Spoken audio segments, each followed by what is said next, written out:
29 days on from QPR's first January signing, we have ourselves a second, with highly rated 18-year-old South Korean winger Yang Min-Hyeok joining the R's on loan from Tottenham Hotspur for the remainder of the season. Spurs agreed a 5-year contract with Yang on the 28th of July 2024 in a £3.3 million deal from Gangwon that enabled him to complete the remainder of the 2024 K-League 1 season with his former side, where he finished the campaign on a total of 12 goals and 5 assists in 38 matches before officially making the move to North London in December. Given their injury crisis this season, reports had previously suggested that Tottenham had initially been planning for the winger to be a part of the first team squad for the rest of the season, but now Queen's Park Rangers has instead been chosen as the destination for him to get his first taste of English football. I'm Connor, aka Hoopsa, and in this transfer deep dive, I'm going to be taking you through Yang's career to date, his style of play, why QPR have brought him to the club this month, and where he'll fit into Marty Cifuentes' plans for the rest of the 24-25 season. If you like what you see or hear, don't forget to hit like and subscribe, or give me a follow and a rating if you're listening in podcast form. Yang Min-Hyeok was born on the 16th of April 2006 in Gwangju, South Korea,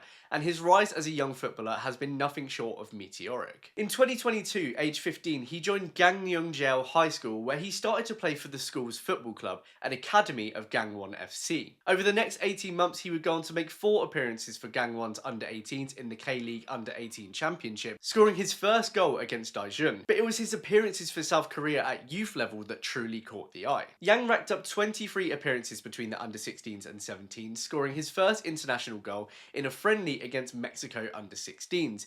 But it was in competitive tournaments that he really stood out, playing every game of both the 2023 Under-17 World Cup and the 2023 Under-17 Asia Cup. In the latter, he provided 2 assists in South Korea's 6-1 opening group stage win against Qatar, and the side would progress all the way to Yang's first ever final before a 3-0 loss to Japan under-17s. Recognising the talent they had on their hands, Gangwon promptly signed 17-year-old Yang on a semi-professional contract in December 2023, a deal that enabled him to feature in senior K-League 1 matches for the upcoming 2024 season whilst continuing his third-year studies. He chose the number 47 for his first senior number, allegedly in tribute to his role model Phil Foden, though it was also the same number as his predecessor Yang Hyun-jun the year before his move to Celtic. Yang quickly took his new opportunity, impressing in pre-season with a goal and an assist in a 2-2 friendly against Dynamo Moscow, and that put him firmly in the manager's first team plans, earning him a first ever senior start for Gangwon in the first match of the 2024 season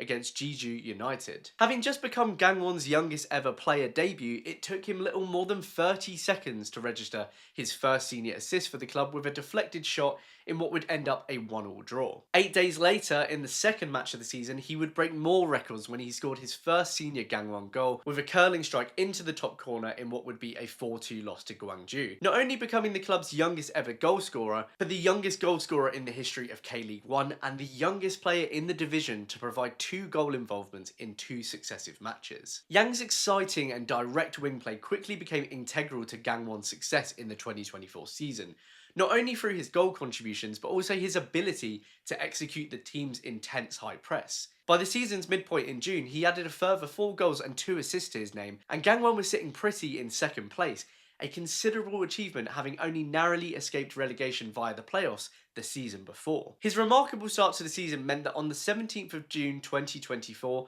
on the back of a 5-game winning streak and 2 consecutive Young Player of the Month awards, Yang broke yet more K-League records when he signed a new professional contract with Gangwon, becoming the first player in the league's history to sign a professional contract while still at high school, as well as the first to do so in the midst of a semi-professional deal. Inevitably, such a rapid growth and impact wouldn't go unnoticed by the wider football world. Just 6 weeks on from signing his first ever professional contract, Yang would sign his second, agreeing a new 5-year deal with Tottenham Hotspur for a fee of £3.3 million.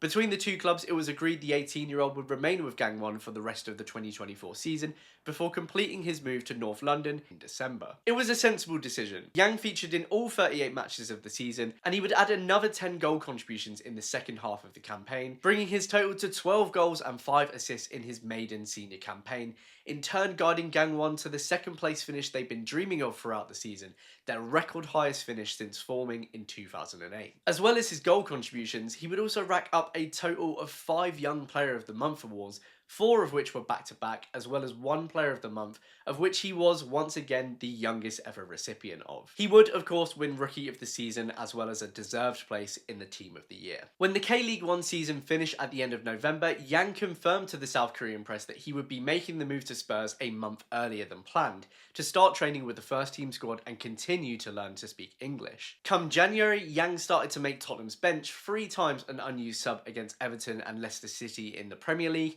as well as against Liverpool in a 1-0 home win in the Carabao Cup. But Ange Postecoglou revealed earlier in the month that there was no real plan to start Yang right away, saying he is still very young and has come in from the other side of the world where the level of competition is nowhere near what he is going to face here.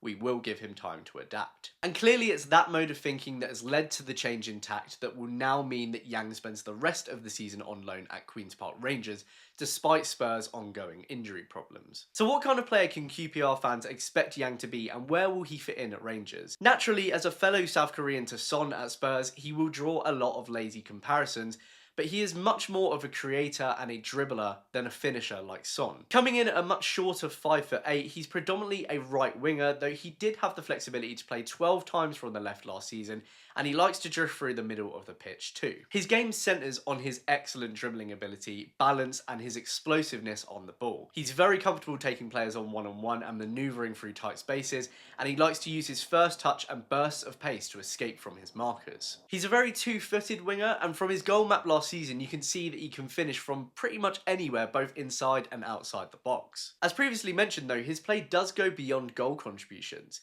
He's very good at executing a high press and has good understanding of his triggers, and defensively he provides strong cover for his right back. Last season he completed the 3rd most tackles and won the 3rd most defensive duels out of any K-League 1 winger. These reasons were probably just as appealing as his creative output for Nori and Cifuentes. So as an 18-year-old, where is his game not so strong? His pass accuracy isn't always the sharpest, nor is his crossing, though you can see that's not an option that he often opts for. The obvious doubt will be about his physical stature, particularly coming into a league as physically demanding as the Championship. He's a small player and not especially built, so he'll be relying on that dribbling ability to compete rather than asserting with his body. With that said though, players of similar size like Saito and Dembele before his injury have adapted well, so it's not an impossible task. Finally then, what do I think about this loan? This is a really interesting one for me. Like most transfers during the Nori era, it seemingly appeared from nowhere, and I'm not sure many fans will have considered a right wing a priority in this window. Paired with Nori's comments in this month's fan group meeting that he ideally prefers loans that will have an option to be permanent later down the line, which Yang will not be considering he's just signed a 5-year contract with Spurs, it has raised some questions. It does make a lot of sense to me when I think about it more though. With Dembele out injured for most of this season and supposedly a stronger option playing in the 10, we've played the majority of this season with Smith as our only real option on the right. Even then, he's a player that excelled much more at Leyton Orient the season before playing on the left, so you could even argue we don't have a true option on the right hand side. Smith played all but 1 match for QPR in 2024, and in truth it's a surprise that he hasn't also ended up in our long pile of injuries. If he does, we're suddenly back in a position where we have to play players out of position again, which we know from our bad run earlier in the season ends you up in all sorts of trouble. We're clearly not in a position to bring in a new permanent right winger this month, as it would cost us a lot more, so for now we've got a temporary option in the squad that can rotate with Smith for the rest of the season, which can only be a good thing and will create some competition in this position. Smith is also a hotly debated player, and while one that many would agree has been considerably improved this season, he's still not someone who chips in regularly with a great deal of goal contributions. His play undoubtedly creates space for others and he causes a lot of right backs issues,